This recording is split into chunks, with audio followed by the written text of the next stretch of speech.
With breaking news happening now, this is a Wave News Alert. Breaking right now on Sunrise, a major bridge in Maryland has collapsed after a ship hit it. This is live video out of Baltimore right now. Officials are searching in the water for survivors. The devastating event caught on camera. Olivia Russell joining us right now with some of that video in this Wave News Alert. Yeah, Shannon, and this is making its rounds on social media right now because you can see it all on video. So take a look at this. This is the Francis Scott Key Bridge over the Patapsco River. You can see that ship approaching the bridge, and then it crashed directly into one of the support columns, and then the bridge just immediately crumples into the water. This all happened around 1:30 this morning, so information still coming in. So it's not clear yet how many people were hurt. We've learned at least 20 people were in the water and multiple cars were on the bridge at the time, and they expect this to be a mass casualty event. So now let's take a live look as recovery efforts are underway right now. You can see all those flashing lights. The Coast Guard is working this, police are working this, fire officials, and officials warn that this rescue operation is unsafe even for the rescuers because some of the cargo or retainers hanging from what remains, plus the freezing conditions and limited visibility there. The Francis Scott Key Bridge had 4 lanes and was about 1.5 miles long. It's said to be an essential part of Baltimore traffic, so certainly a major update there. And this situation is still developing, so we'll keep you updated here on Sunrise as we learn more. Shannon. Thank you. All right, let's go to Tawana for a look at the weather. And what we're seeing right now, wet roads across most of the region. We do have the storm tracker out and about. And one thing that our driver Josh told me this morning is that the wind is starting to pick up. So even in that massive vehicle for the storm tracker, it's being pushed by the wind. Right now, seeing wind gusts of 40 miles per hour at the airport in Louisville. And also for those of you in Fort Knox, seeing a steady wind between 20 and 30 miles per hour for those wind gusts right now for those of you in southern Indiana. We have a wind advisory in place for most of the region until 6 p.m. this evening as we keep some of these wind gusts in the 30 to 40 mile per hour range as the morning and the afternoon go along. So that means if you're traveling on any of our east-west roads, the Watterson, the Snyder, parts of Lee Hamilton 64, you are going to feel that push for sure. Looking at the radar this morning, the more widespread rain that we were dealing with before has really tapered off. Still seeing those clouds overhead, though, and a little bit of drizzle in portions of the metro. Drier for those of you further to the east with some of that rain still holding on in Frankfort, and some of these scattered showers still holding on in parts of Bullitt County, down into Grayson County, through Hardin County, over through LaRue, Greene, and Adair counties as well. Going to keep an eye on some more of these scattered showers around 4 in the morning hours. I have tweaked the radar, tweaked the rain chances a bit for today. So rain chances going down a little bit quicker for this morning, keeping things dry but cloudy with some drizzle through the afternoon, and then we'll have to keep an eye on that potential for some strong storms pushing through as we head through the late afternoon and into later on this evening. Olivia. Hey, Tawana. Yeah, some green on the radar this morning and a whole lot of green on our traffic maps. No crashes, no stalled vehicles out there to report this morning. So far, so good at 6 o'clock. But it's not just Louisville dealing with all that rain. As you can see, even looking at our Elizabethtown, Bluegrass Parkway cameras, all wet roads out there. So no matter where you're heading this morning, just slow it down a little bit because you can expect some slick and then windy roads this morning. Shannon. Thanks, Olivia. An eye-opening 248-page audit details mistakes that led to the JCPS transportation disaster last August. Officials are set to finally decide how they'll proceed this fall to prevent that from happening again. Board members will be meeting tonight. They'll be going over that report. Josh Schninke, live outside of Van Hoos Education Center with more on what should happen. Josh. Shannon, yeah, this will be a big meeting tonight. Not only will board members be looking at this audit and getting a presentation about it, they'll also be voting on the transportation plan for the upcoming school year. Now, the nearly 250-page audit delved deep into what happened last August. You'll remember some kids were stranded for hours, not getting home until late at night. Others completely missed classes because of the trouble. The audit says the district was unable to respond to change and unable to communicate internally and with the public. The audit also describes a culture within JCPS where employees feared retribution for speaking out. Now, we sat down with board member James Craig ahead of today's meeting. He says this audit will be a big help for them tonight. Obviously, nobody is satisfied with what happened on the first day of school, and nobody is satisfied with the system that we have in front of us. So we now have a roadmap for finding ways to improve this system going forward and ensuring that the first day of school next year is much different than this year. So here's what you need to know about tonight. The meeting's at 6 o'clock here at the Van Hoos Education Center. Board members will get a presentation from the company that did this audit. They'll also vote on the new plan for next year. According to the agenda that's been published already, Superintendent Marty Pollio plans to push for the plan that buses to just the Reside School. That's that option 1 plan that we've been looking at here for the last month or two. And of course, we have all these documents online if you want to get a look at those ahead of tonight's meeting. Live here at the Van Hoos Education Center, Josh Ninke, Wave News. Thank you, Josh. Wave News troubleshooters expose some of what this latest audit into the JCPS transportation disaster revealed. The district did not get a final map until July, so way too late. And the district relied heavily on Alpha Route to come up with the routes. The audit shows Alpha Route's first map did not even include 2 schools. At least 1,500 students were left off, and one student's address was mapped way out of the district in Missouri. The audit also reinforces a couple more of our troubleshooter investigations. We reported that Columbus and Cincinnati public schools had bad experiences with Alpha Route and ended their contracts. The auditor said that both districts are within a day's drive of JCPS and suggested it would have been smart for district leaders to review their experiences. The audit also says JCPS's excuses for why arranging transportation is so hard are unfounded. It says the district's geography is not overly complex. The number of bus riders is not too high, and it already has pretty strict rules in place on who can ride the bus. Meanwhile, JCPS looking for some employees. So they're hosting a job fair today at the Norton Sports and Learning Center. Goes from 10 a.m. until 2. The district is searching for applicants in all positions, including teachers, security, and transportation. Police say a man is dead after a car hit him on Preston Highway. LMPD says the man was hit near Chateau Lane just after 9 last night. Witnesses told police the man was walking along the highway when a car hit him and then kept going. The man died at the scene. His name has not been released. LMPD says the car that hit the man was a white sedan with damage to the front end. If you know anything, call police. 3 thoroughbred horses are dead, and 4 other horses, along with a trailer driver, are injured after a crash in Bardstown. Bardstown police say a semi hauling the horses was headed towards Lexington when the driver crossed over into the wrong lane and then crashed into an overpass. The driver was flown to U of L Hospital. The thoroughbreds were being transported from Fairgrounds Racetrack in New Orleans to Keeneland. Removal of the horses from the mangled trailer took more than 4 hours. The 3 horses that died were estimated to be worth $450,000. The other 4 had serious injuries and were taken to an equine hospital. A Jeffersonville man is charged after police say he played a part in a crash that caused that semi to dangle off the 2nd Street Bridge. Now he's out of jail after paying a $20,000 bond. Trevor Branham is charged with wanton endangerment and driving on a suspended license. Witnesses say they saw Branham's pickup truck speeding on the bridge, weaving through traffic before he hit a stalled electric vehicle. Police said Branham's license was suspended at the time of the crash. Court records show he paid a speeding ticket and driving on a suspended license fine just days after the crash on the bridge. He's set to be back in court May 15th. A Louisville man's accused of breaking into homes and driving a stolen car in Oldham County. Oldham County police say Michael Hulick was spotted by a flock camera driving a stolen car into Oldham County on Highway 146 Sunday night. Police say they tried to stop him, but he sped away. A homeowner later reported a man broke into his house and stole 2 guns. Officers found Hulick near the old landfill on Ash Avenue yesterday. Police arrested him. He's charged with burglary, theft, a parole violation, and felony possession of a firearm.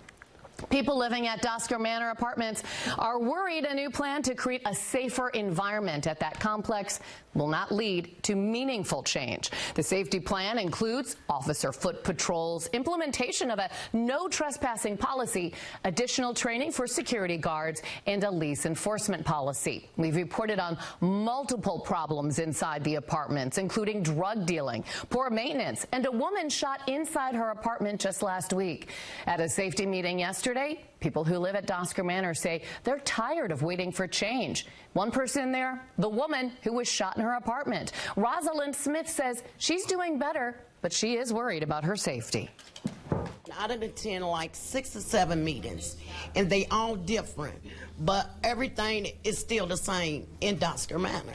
I want to believe it may be hope a little bit down the road, but it's going to take a long time to do what they need to be done for Doscar Manor. One thing that came up is if tearing Doscar Manor down is an option. City leaders say they're still focused on fixing the issues at this point. More than $6 million will be used to upgrade apartments in the Chickasaw neighborhood.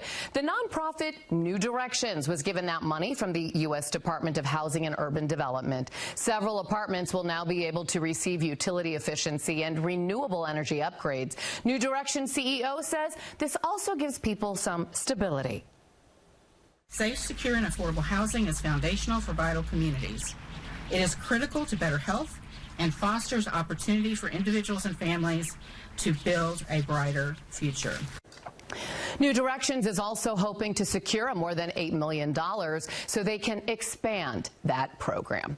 All right, here's Tawana. Rain for how much longer? Well, we're seeing some of these scattered morning showers now trying to move out, but we're going to keep some of these showers around for portions of the morning. Then as we head into the afternoon, we do see that potential for some additional showers and thunderstorms, some of which could be on the stronger side, especially if the atmosphere is able to rebound. So you'll need the rain gear for today, but also you'll get to use the sunglasses at times today as we see some breaks in between the rounds of rain and those clouds. We'll talk more about today's rain chances, the severe threat, and plus about some warmer weather coming our way for next week after the break.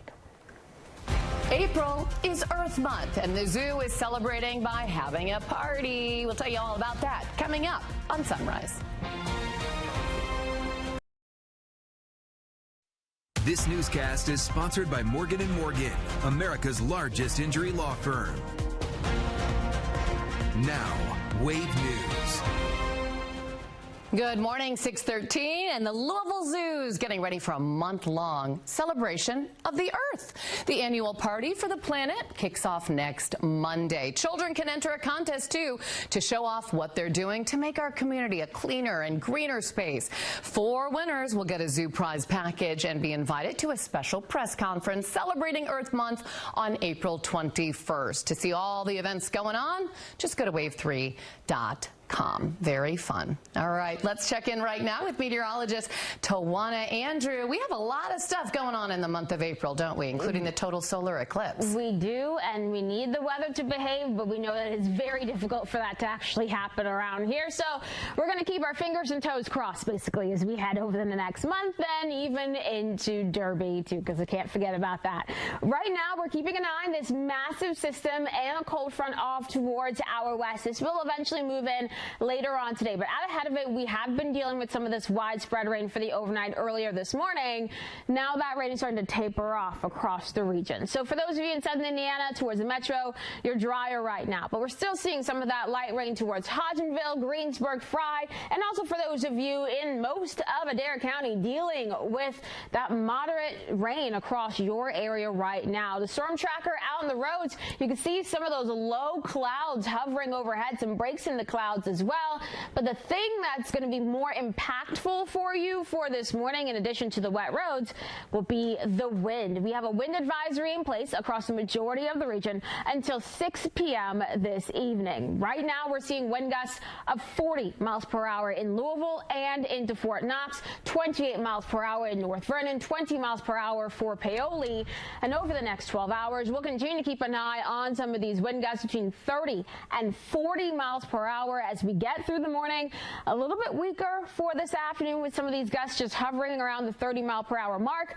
But keep in mind, the wind will still be strong coming out of the south, and that is why our temperatures are going to warm up, despite the fact we're not going to be seeing a lot of sunshine for today. We will see some, but not the crisp blue skies for as long as we would want, right? Temperatures right now mainly sitting in the 50s. We are seeing one exception to that, though, 49 degrees right now in North Vernon. The metro mainly sitting in the 50s as well, 49 in Buckner, and for those of you in Crestwood. So our Futurecast shows some of these showers continuing to exit the area, but we'll keep some rounds of these showers trying to move through, especially for those of you further to the east of 65 as the morning and the early afternoon wear on. The cold front that I showed you that's off towards our west is going to start to approach once we head into the afternoon. So after about 3-4 o'clock, we'll start to see this line of thunderstorms moving into our region out ahead of that front. Now, in between the morning batch of rain, so the more widespread showers, and that line of storms, we'll see a break in some of these clouds, even some sunshine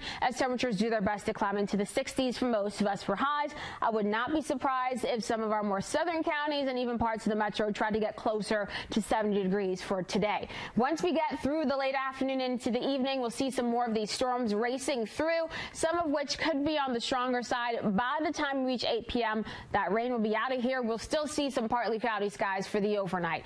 For those of you along and north of 64, including the Louisville metro, you're underneath a marginal risk of severe weather. Basically, damaging winds will be our main threat, but I certainly cannot rule out some small hail or even a spit-up tornado. Cannot completely take those out of the equation, but it's mainly a damaging wind that we have to look for with this afternoon storm. It's an afternoon situation that we'll have to keep an eye on. For rainfall totals, most of us less than 1/10 of an inch with the rest of the rain that will move through. But for those of you further to the south of the parkways, that is where we'll see some more of that rain getting closer to 1/2 an inch, falling down into the 30s for the overnight. And as we look ahead to the next 10 days, what we'll deal with, some more of that pleasant dry weather through the rest of the work week, with some scattered showers and thunderstorms showing up towards Sunday, Monday, and Tuesday of next week. Here's a look at the current Kentucky Lottery jackpots. The Kentucky Lottery, over $4.8 billion in grants and scholarships. Good morning. So we had Bachfest last Saturday with all the goats, and now there are more goats that you can meet at Poplick Park. They're having Baby Goat Day this Saturday, and we have some guests with us. Of course, we have two goats. This is Patrick, and that is Jack over there. And then we have Rod Whitenack and Sammy Miles from Sunny Acres Farm, where all the goats are. Oh, this one looks tired now, Sammy. It's early in the morning. Yes. They're still not awake yet. Now, how many goats do you guys have at Sunny We've got Acres? 50 goats. 50? Now, how do you take care of all of them? A lot of family help. And just patience. And I mean, you get so used to the grind of what you got to do, you don't think twice about it. Wow. Okay, so these guys are babies right now. But you think that Jack over here is going to grow up to be a pretty big guy? Yep, he's going to be hopefully our new stud muffin, and he's going to be a big boy. Oh, he is so cute. And what about this one right here, Patrick? We're hoping we're going to rehome Patrick to a thoroughbred for a racehorse companion. Oh, I love that. How wonderful. Okay, so this is the second year that you've had this event. Yes. And you say this is one of your most popular events. Actually, we're getting more social media attention and interest in this than almost anything we've ever done. It's crazy. What do you think that is? I think it's these guys. They're the stars. People just love them. But we're going to have a big event. We're going to have a dozen vendors. We're going to have coffee and donuts and games, and there'll be all kinds of fun things for kids to do and the baby goats, and they're really the stars of the show for sure. Oh, how terrific. Okay, so this is going on this Saturday. Saturday from 9 a.m. to 1 a.m. at Poplick Park. Okay, perfect. 9 to 1. It's going to be a lot of fun. Admission is free, and then, of course, you can purchase some drinks and donuts and other food there too? Yeah, snacks and hot dogs for sure. I mean, yeah, definitely. You can get lunch there if you want. Okay, perfect. Wonderful. Well, thank you so much. Thank you, Jack. And Jack. Thank you, Patrick, for coming in. Sammy, you can leave, but you have to leave the goats behind. Leave the goat. Okay. Okay. Yeah, I know. Tawana, I want this goat so much, but she said, not a good idea. Yeah. I don't know how Wink would react to that, but Wink is overall like one of the best dogs ever, so not surprised if they become best friends. For those of you heading out for today. We're keeping an eye on some showers now pushing out of the area, but we'll keep some of these scattered showers in the forecast throughout the day, especially for those of you further to the east. And then we'll watch for some scattered thunderstorms for this afternoon, some of which could be on the stronger side. For the rest of the work week, things will be quiet. We'll gradually warm from the 50s tomorrow into the upper 60s by your Friday. For the upcoming weekend, a mix of sun and clouds on Saturday with a small rain chance, with the main rain chance for the weekend will be on Sunday. Even that is looking pretty scattered, which is some good news for all of the events we have going on Sunday, but it's still something that we'll have to watch, of course. Keeping some rain around through Monday and Tuesday of next week, and then we'll watch for some drier weather trying to show up as we get towards the middle and end of next week. That will fully depend on the track of a couple of systems moving towards us, so we'll continue to keep an eye on that over the next 10 days. Remember, you can always find the latest weather and traffic information in the Wave Weather app. Thank you, Tawana. And breaking right now on Sunrise, an NYPD officer is dead after a shootout during a traffic stop. Olivia Russell has the details right now in this Wave News Alert. Shannon, this is the first NYPD officer to be killed in the line of duty in 2 years. The shooting happened around 5:50 yesterday evening in Queens. Officials say Officer Jonathan Diller and his partner encountered a vehicle illegally parked at a bus stop. When they got closer, a man inside shot Diller below his bullet-resistant vest. His partner returned fire and injured the suspect. Both were taken to the hospital, where Officer Diller later died. He'd been with the police department for 3 years and was married and had a young child. As for the suspected shooter, he was also taken to the hospital and is expected to survive. His name hasn't been released yet. Shannon. Thanks, Olivia. Federal authorities raided music mogul Sean Diddy Combs' homes in California and Florida. This is video of his home in Holmby Hills on the west side of Los Angeles. The Department of Homeland Security confirmed the agency and other local partners had executed law enforcement actions. That's what they called it, said to be part of an ongoing investigation. The LA home is reportedly an address tied to Combs' production company. It's not yet known whether Combs or other residents of the properties are targets of the raids. Representatives for Combs did not immediately respond to requests for comment. A judge has set a date for Donald Trump's hush money case. That'll be April 15th. The trial was originally set to start this week, but the judge gave Trump's lawyers time to review documents federal prosecutors turned over from their prosecution of key witness Michael Cohen. The district attorney, Alvin Bragg, alleges Trump falsified business records related to $130,000 in hush money Cohen paid to adult film star Stormy Daniels during the 2016 presidential election. Tonight, the JCPS School Board will meet and listen to the district's presentation on their new transportation plan, what it could mean for your children if they go to magnet and traditional schools. With breaking news happening now, this is a Wave News Alert. We've been updating you on this Wave News Alert all day long. This happened early this morning in Baltimore. A ship hit a very popular bridge, and then you can see that bridge, which had cars on it, just collapsed into the water. It's the Francis Scott Key Bridge. It's a long one, 1.6 miles long. This happened at 1:30 this morning. This is a very active search underway right now. A press conference was just held. They said that 2 people have been rescued for the water, but this is a very large area that has to be searched. They're looking in the water. Also, they're looking on the ship. Some eyewitnesses say they saw some smoke coming from the ship before it hit that bridge. That bridge goes over the Patapsco River there. Apparently, it had just left Baltimore Harbor. Now, no one on the ship is missing at this point, but Maryland's governor has declared a state of emergency, and they are waiting for the sun to come up to hopefully assist them in that rescue situation. Also, there was some construction workers on the bridge, so family members are gathering at a nearby gas station waiting to find out how their loved one is doing after that happened. Certainly not something you would ever think of happening. They're calling this a mass casualty situation, so this is something that we'll be following right here on Wave, and of course NBC News will have more coming up on the Today Show. Good morning. I'm Shannon Kogan alongside meteorologist Tawana Andrews. So we're following that, but also taking a look at the weather. It's a rainy start to this Tuesday. Yeah, and good news is that the widespread rain is now starting to move out, but that doesn't mean we won't see any more rain for the rest of the day. So more of these showers going to be around even as we get towards the afternoon. So what we're dealing with right now, the storm tracker out on the roads there. You can see the clouds overhead, some breaks trying to come into those clouds, but the low-level clouds around right now. And the roads are wet in most spots. Still seeing some of that light rain falling in some locations, but the main thing we're keeping an eye on right now will be the wind, gusting to 40 miles per hour at the airport in Louisville, 33 miles per hour in Fort Knox, 32 miles per hour in North Vernon. Keep in mind, we have the wind advisory in place for most of the region. That will be until 6 p.m. this evening, and as we continue throughout the day, some of these wind gusts between 30 and 40 miles per hour will continue coming out of the south. So if you're traveling on those east-west roads, 64, the Watterson, the Snyder, the Lee Hamilton,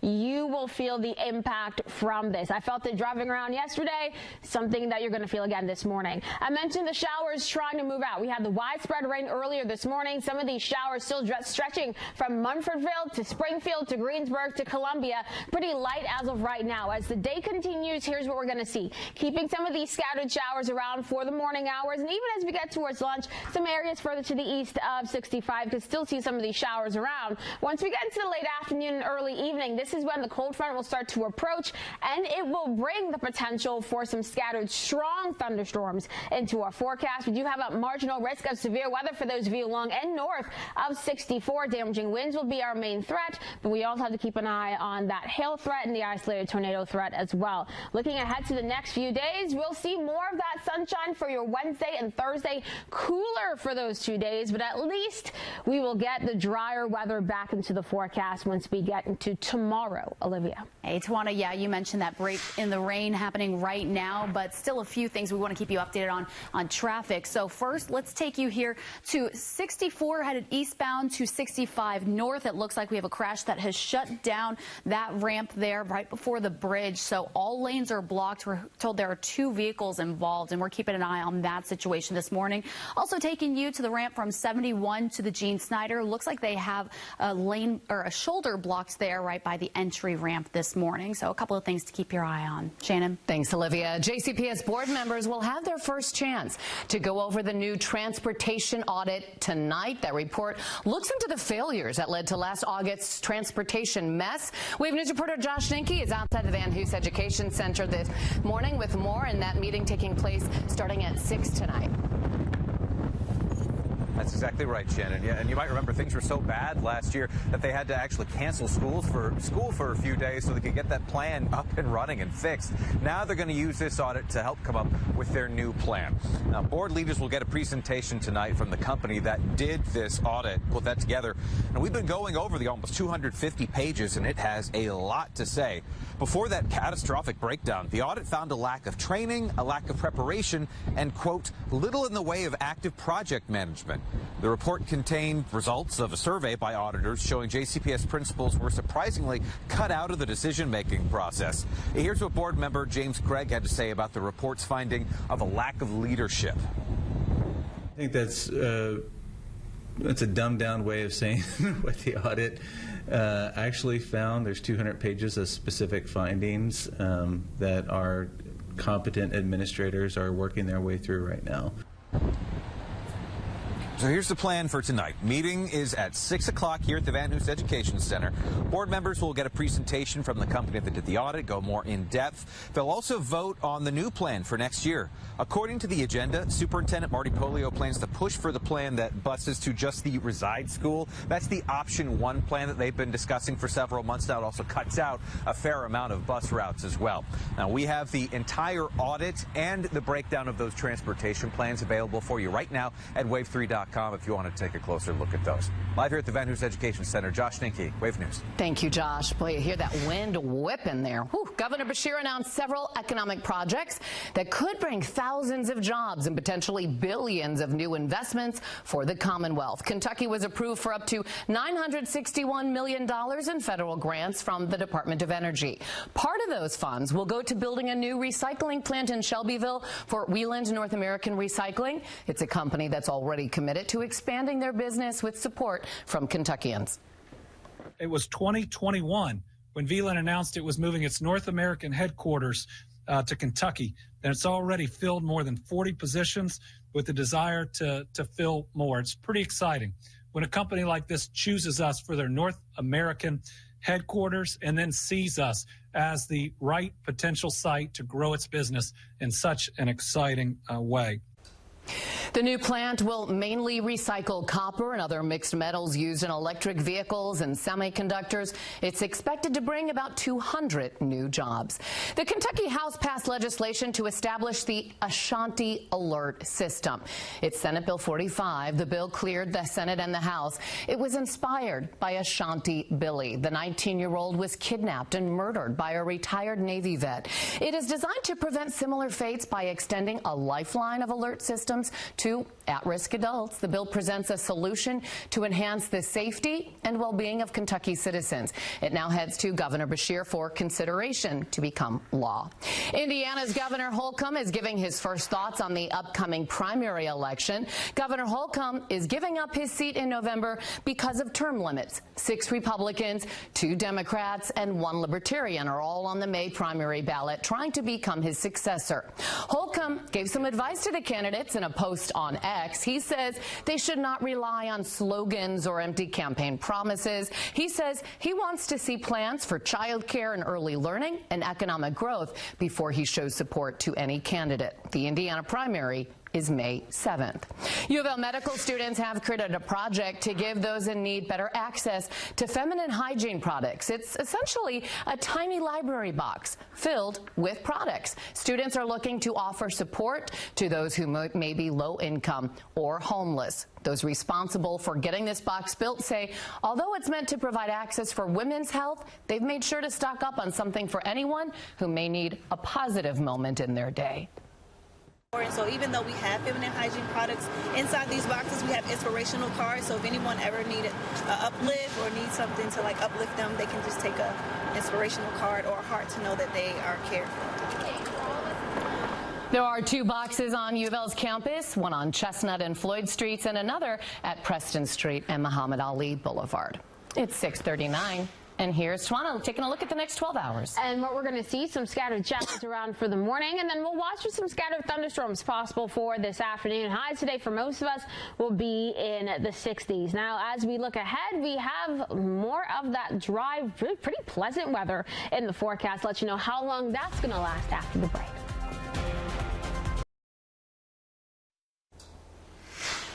An ATV driver was playing it fast and furious during a cross-county police chase in Florida, and the whole thing caught on camera. Officials followed this person by land and air with patrols from Miami-Dade to Broward County. Look how fast that guy's going. Miami-Dade police tried to stop the ATV driver, but he took off. During the chase, the ATV crossed intersections without stopping, going between vehicles, and at one point the driver even went in the wrong direction. So I-95, while the rest of the traffic traveled southbound, he finally stopped. He was arrested and taken away. No injuries or crashes reported as a result of that. It's one of those only in Florida stories, right? Man, you know it's something when I recognize some of the places that he's driving by. Wow. Okay. I can't believe I didn't know ATVs could go that fast. Same, and I didn't know people would take them on I-95 either. Yeah, I wouldn't want to drive a car on I don't think that's allowed. Yeah. So as we are rethinking that, I'll talk about some wind in the forecast for today. Some strong wind and the potential for some strong storms in just 30 seconds.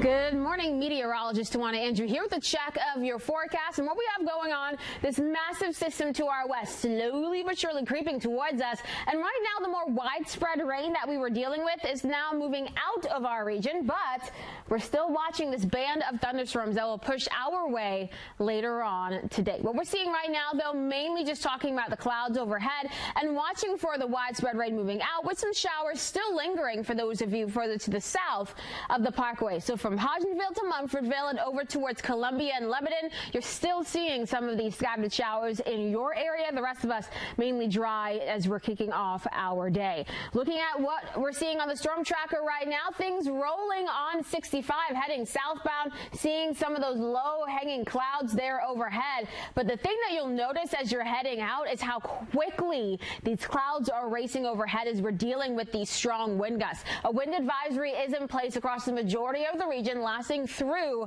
6 p.m. and we're already seeing some of these strong gusts. The wind gusting to 40 miles per hour right now in Louisville at the airport, 29 miles per hour in Fort Knox, Bardstown, 32 miles per hour for that current gust in North Vernon. As the next 12 hours goes along, we'll keep some of these wind gusts in the 30 to 40 mile per hour range coming mainly out of the south.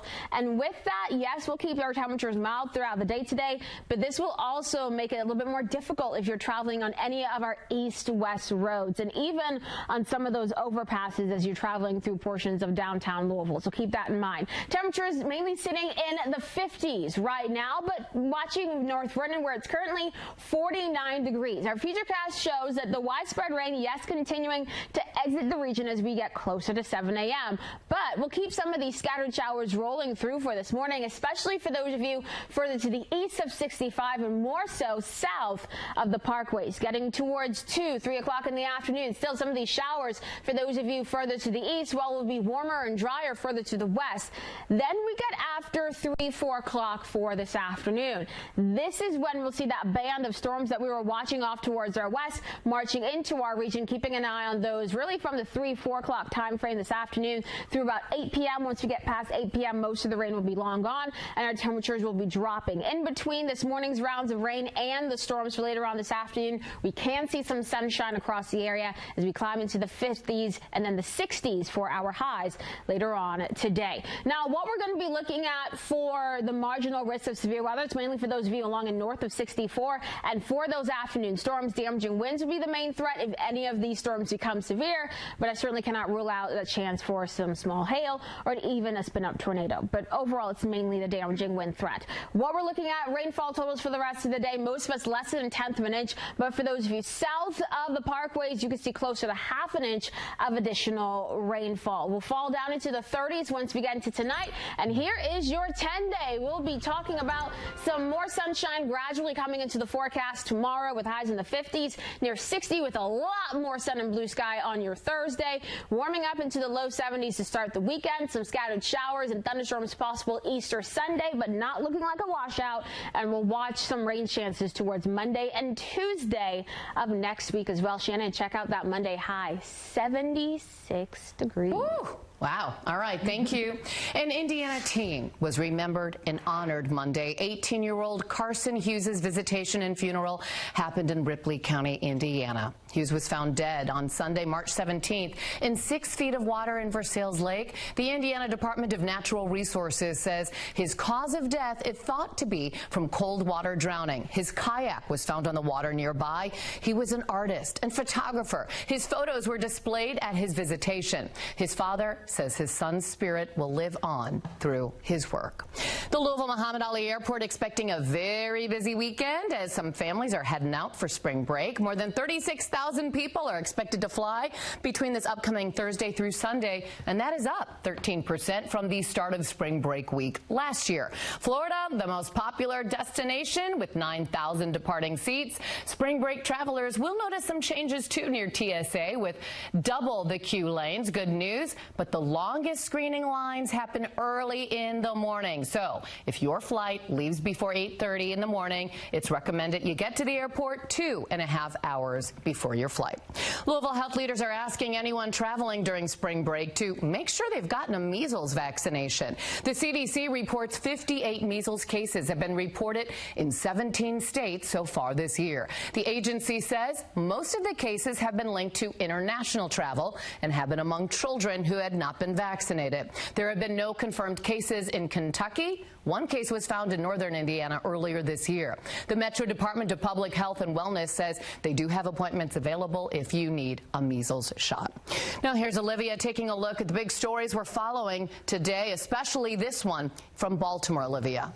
Yeah, Shannon, we've learned 2 people have been rescued from the river after the Francis Scott Key Bridge collapsed in Baltimore after a ship crashed into it this morning. So here's a look at that video again. Officials just held a press conference a few minutes ago. We've learned of the 2 people rescued, one was taken to the hospital in serious condition. The other refused medical care. They say this is very much an active search and rescue. So we'll take a live look at that right now.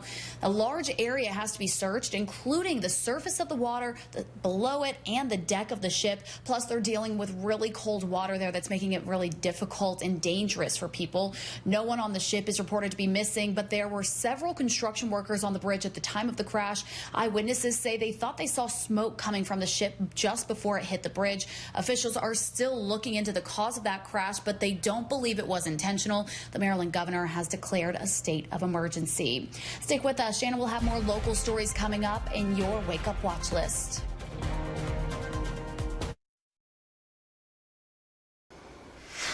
Here's your Wake Up Watch List this morning. A JCPS Board of Education meeting tonight will not only vote for a new transportation plan for the fall, but discuss an eye-opening 248-page audit over that transportation disaster from the start of the school year.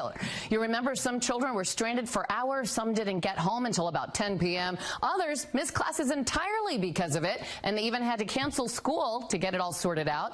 That meeting is tonight at 6 at the Van Hoos Education Center. We'll be there, let you know what happens. A Jeffersonville man is charged after police say he played a part in this crash that caused that semi to dangle off the 2nd Street Bridge. Trevor Branham is charged with wanton endangerment and driving on a suspended license. Witnesses say they saw his pickup truck speeding on the bridge, weaving through traffic before he hit a stalled electric vehicle. He's out of jail after paying a $20,000 bond and set to be back in court May 15th. A Louisville man's accused of breaking into homes and driving a stolen car in Oldham County. Police say Michael Hulick was spotted by a flock camera driving a stolen car into Oldham County on Highway 146 Sunday night. They tried to stop him, but he took off. Hulick was arrested, though. He's been charged with burglary, theft, a parole violation, and felony possession of a firearm. And JCPS looking for people to join the district. They have a job fair going on today. It's at the Norton Sports and Learning Center. It starts at 10 and goes until 2. The district is searching for applicants in all positions, including teachers, security, and transportation. All right, get ready for another windy day today, Tawana. So hold on to those hats. What we're seeing across the area right now, a lot of us just dry and cloudy, but we are still monitoring some of that light rain, mainly south of Bardstown, some scattered showers there. The storm tracker traveling around, you can see the roads are wet. What you can't see is how much the wind is gusting. Right now, having a wind advisory lasting through 6 p.m. for most of us, seeing wind gusts of 40 miles per hour right now in Louisville. Going to keep these strong wind gusts between 30 and 40 miles per hour coming out of the south as the day goes along. We'll also have to watch over the next 12 hours some scattered showers across our region for this morning, and then we'll watch for the chance for some scattered strong thunderstorms for this afternoon. Most of us will be in the 60s for your highs, and your 10-day features some drier weather for the rest of the work week, but we'll have to keep an eye on some rain chances once we get towards your Easter Sunday. Hey, keeping an eye on a couple pockets of slowdowns this morning, but nothing major out there. The only big one here that I want to point out, give you an update for, this is on 64 headed east, the ramp to 65 headed north just before that bridge there to Indiana. So looks like they have at least reopened it. They do have some slowdowns there, though, so keep an eye on that if you're headed across the bridge this morning. But getting a look around the rest of the metro, speeds are looking pretty normal this morning, and it looks like roads still a little bit wet from that rain that came through earlier, but at least it has stopped so far this morning, so that's good news. Yeah, we could have a few more as the day goes along, but overall, trending a little bit drier, especially in southern Indiana. So well, good. Okay. Thanks for waking up with us this morning. The Today Show coming up next, and of course, they're going to have much more on that bridge collapse in Baltimore. Thanks for joining us. We hope to see you tomorrow. Get live streaming news, 24-hour weather, investigations, podcasts, and more. All for free with Wave Now. Watch on Roku, Amazon Fire, Apple TV, and the Wave News app.